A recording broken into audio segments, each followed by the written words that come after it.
Okay. And so now we are back with Jester, and introduce yourself, please. My name's Becka Boo. Becka Boo. So Down. this is Jester's partner of 3 years and manager of maybe 1 and a bit. Yeah, that's right. Yeah, 1 and a bit it's just months. 1.5 years. Yeah. So before we get into talking about what it is to be a manager and how that has sort of like taken place and whatever, how is it for you? We've heard from Jester. How is it from you being his missus and his manager? Do you know what? When I first discovered that Jester had a talent, I've been in the music industry for 25 years, and all different genres. But when I first discovered it, it was about 3 months into our relationship, and I used to say to my friends, "He's swallowed a book again." I said, "He sent me a text message. It's as long as a book." I said, I swear he's gone on Google and he's copying people's words. And then it got 6 months in, and I was like, all of them are tailor-made to me. He can't be. And they started calling him Tupac, right? Because he loves poetry. And everyone, I was like, so it can't be from Google. So for me personally, when it got into about a year, and he'd be in the shower and he'd be singing, he'd come out and I'm like, "What are you doing?" And he's like, "What?" And I went, "What are you doing with your life? Like, why are you even doing jobs? Like, you need to be an artist." And he's like, yeah, like this, he just writes. And he never ever really took it seriously. But I've done number ones. And but this is only in London. This is like 10 years ago when we didn't have the opportunity of having Instagram and Facebook and etc. to promote yourself as an artist. Right. And I used to work with like Channel U and people like that. Like, this is like a long time ago. Like, I hear all about it though. no, that's cool. And like, personally for me, when I realised he actually is artist quality, I've got to say that, because the quantity is not there. Yeah, we're doing quality over quantity. So I advised him, let's not tell everybody what we're doing right now. Let's just go in the studio, build an album before we speak. And if we can build in silence, then they can't attack you. They don't know where to try and mess your stuff up, because there's a lot of haters out there. Yeah. To be honest with you, haters make us famous. And to be real with you, when I realised that he had that talent and we started making real music, it wasn't a problem for me because I'd already managed people before. But to manage a life partner, it was like, for me, it felt... he said it earlier, and I don't want to repeat what he said, but I have to, because it really does feel like the creator has put us both together, because it feels effortless. Yeah. If you understand that, Charlie, like, it is really effortless. It doesn't feel like that it's a job. Like, it's like I was born to do management, and with my big gob and like, I can sell ice to Eskimos, and if I can sell him, like, then it's a bigger plus. And for me, when he's making bangers after bangers, and he were coming out of studio, like, within 3 hours we've got another tune, and it's like, wow. And then when I go into certain meetings and start talking about him like the way I'm talking to you, it's like, again, effortless. And I'm like having to question it. When I come out, I sit there and I look at Jester and I'm like, how did that happen so easily? It just come off. It was like we just blew it, like, and it just opened.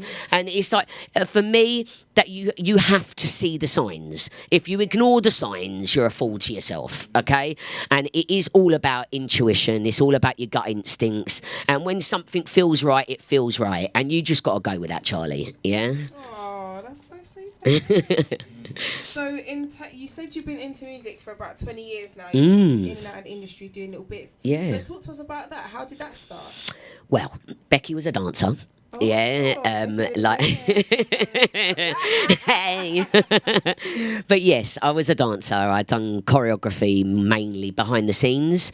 I never ever want to be famous. I don't want my face everywhere. I like being behind the scenes. I like being a boss lady. I like actually saying, listen, you twerked, but you twerked better than that 10 minutes ago. Like this, can you do it again? So for me, it's easier as well. When I'm actually doing a video shoot and I'm standing behind the scenes, I can see the vision better than me being in it. Like, and that's always worked for me. So for back then, this is 25 years ago, but I'm not going to bore you with an upset negative story, but I had a car crash and I was paralysed from my waist downwards for 4 years. And to be honest with you, that kind of destroyed my mindset slightly. And I started working on The Secret. I started working on the universe. I started working and building myself inside out again. And once my dad's an ex-football manager of very big football clubs, and I was very grateful to have him as a physio in my house, and he never give up on me with a personal gain, and he was like physio every day, and thank the Lord I got my feeling back in my toes, it went into my legs, and then I could walk and teach myself how to walk again. But by that time it was like a little bit too late then. Like for me, I was a little bit older and I went into management. I started doing promotions and I went through the genres. I started off with the drum and bass and the jungle. Flyby and with Sparks and Kai. God bless you, Sparks. But yeah, we went from like T-Bone, like big up T-Bone, like, and it's just I've gone into the garage scene and then I went into the funky house scene, and you just go with the genres. And it's definitely I must go back and revert to what I said. I was definitely London based. Okay, I'm not going to claim I'm some big manager out here. I'm just saying that I know a banger because of when I was dancing in the nightclubs and I'd be on the podiums and I'd only heard this new tune that the DJ EZ or someone's playing and I'm like, what's this? Like this, but then you see the crowd and the crowd starts reacting to a good tune, a bad tune, and you start getting an ear for what's good and what's bad, Charlie. So it's gonna move the masses. So over the time, over 25 years, it's kind of like I'll be his biggest fan, but I'll be his biggest critic. Believe you me, Charlie, I'm not entertaining you, love. I'm actually like this 24/7, right? And I'll be in the studio with Jester and I'll be like, nah. Right, I was in the house yesterday and I heard you do 20 times better than that. Like this, come again. Like, and I will be like that with him because but that's what you need. I don't want a stranger saying it to him. Like, because he's going to turn around and say to me, why didn't you say it? Like, so I'd rather be the first one to say it to him, Charlie. Honestly. So for me, the genres, I'm not going to claim that I've ever done dancehall. I'm not, right? I'm a little white nutty Irish girl running through Jamaica. And I'm like, what? What? Like, so that's me. Like, and do you know what? It's take me or leave me. Like, I am like Marmite. There is some people that would prefer to go through the hating version because I disrupt their demons. And for me, that's your problem. I'm gonna keep it moving. Like, and that's my personality. It's bigger than me. 4'11" and all that. Oh, I love that. So where do you see you taking Jester's career? Let's say what are your goals? Because I don't want to say in the next 5 years because you never know what's going to happen. But what are your goals with Jester? I just need to say you're a very pretty girl, Charlie. One queen to another. You're a beautiful smile. I love your eyes. What our goals are, right? And this is the main thing for me. We in the world, if we don't make an impact, we're going to have a next generation of killers. Right. Okay? And they're coming through. And if we can't get inside these heads of not just a kid, a mum, a dad, help them. Music is unity. Music brings people together. Whether you're with your friends, whether you're in your bedroom on your own, it brings people together. And if we can generate a unity, just change in regards to what he keeps on saying. We ain't come to play this game, We ain't come to play the game. We come to change it. Okay? And that is exactly what we're going to do. I do not just chat. All right, we walk our talk. You're going to see it. We're going to document it. We're going to let you see how we can inspire this next generation. Please understand it is so much easier. I know you guys might be looking at us thinking, like this, you've had this touch with the angel and he's from Jamaica. Listen to me, no. No, we didn't put no money on no table.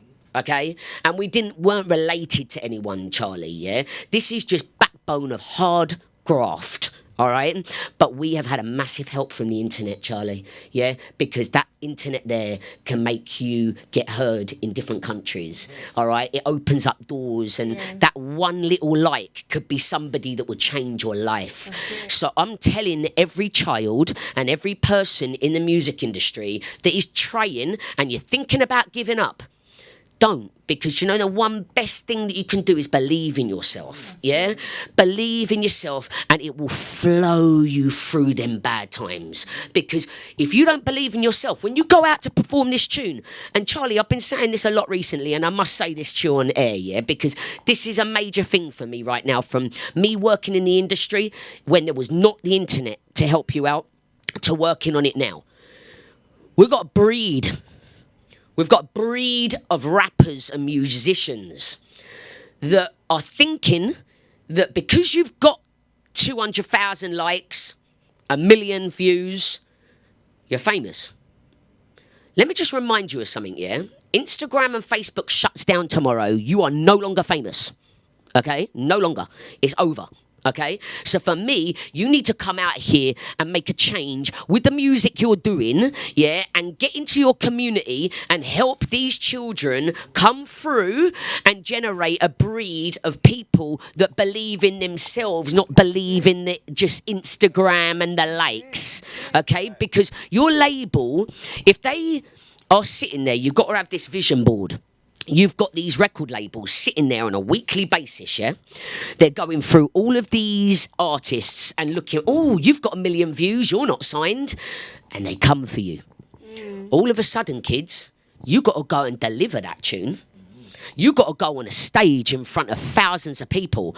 And I'm not going to name any names, all right? Because I'm not that person of name and shaming. But there's certain artists that I've been watching recently that are coming out on stage and you're just walking up and down the stage. Stage presence. Nothing. And do you know what this is going to do? These kids' mindsets, when your label drops you and you're in debt, yeah, because you think that because you just got a £1 million deal that all that £1 million is yours. Sorry, it's not. You're paying for that Lambo. Yeah, you're paying for that tour bus. You're paying for the petrol receipts. You're paying for the outfit you're wearing. Yeah, and when they come with a bill and they turn around and say, sorry, that's already been spent, but you owe me. Yeah, then they drop you because you got so closed up in the hype. Yeah, you forgot about building your album. Right. Yeah, they no longer want you. And in 5 years, 10 years time from now, you're going to end up with a breed of musicians that are now in debt, that have gone back to the streets to go back to crime to make some money. Right. And now they've got a mental issues. Yeah, I'm just putting it out there. Please be careful with them deals you're getting. Yeah, be careful and get a lawyer. Get a lawyer, yeah, because them deals that they put on the table, understand there's small print. There's small print, yeah? Read it. Don't rush the greatness, kids. Don't rush it just because you saw the dollar sign. That's it. You've got to suit up. Suit up and get ready, boy. Everyone's out there to trick you, man. Take the shot, Becka Boo. Isaac, I thought you meant this is payback, innit, Isaac? Me chewing your ear off.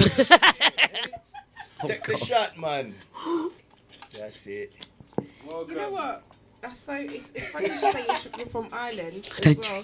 So how old was you when you came here from Ireland? Or? No, I was actually born in the East End, Bethnal Green. Oh, was you? Yeah, so my dad's Irish, full blown. And my mum's from the East End, so I didn't have no chance in hell, did I, from the beginning? Like, I'm half Irish, half from Bethnal Green. Like, God, that's where the personality comes from, guys. Nutcase. It's all right. My family's from Liverpool, so you know what? Oh, come on, you Liverpudlians, yes. Up north. But yeah, thank you so much for coming down. Listen, I loved you, family. Yeah, Don City Radio. Yeah, you're a beautiful family. Like, and I big up Isaac. Yeah, because you believed in us in that phone call, and you didn't know me from Adam. And I really appreciate you bringing us here and introducing us to Charlie, the girls. It's been beautiful. Thank you very much. Thank you. Yeah, man. Dan City Radio live and direct every time, man. Dan City and Ram City. You get me? Thank you for listening, guys. Big up, big up. So you lot back in next Friday. We'll be here again with some games and some jokes.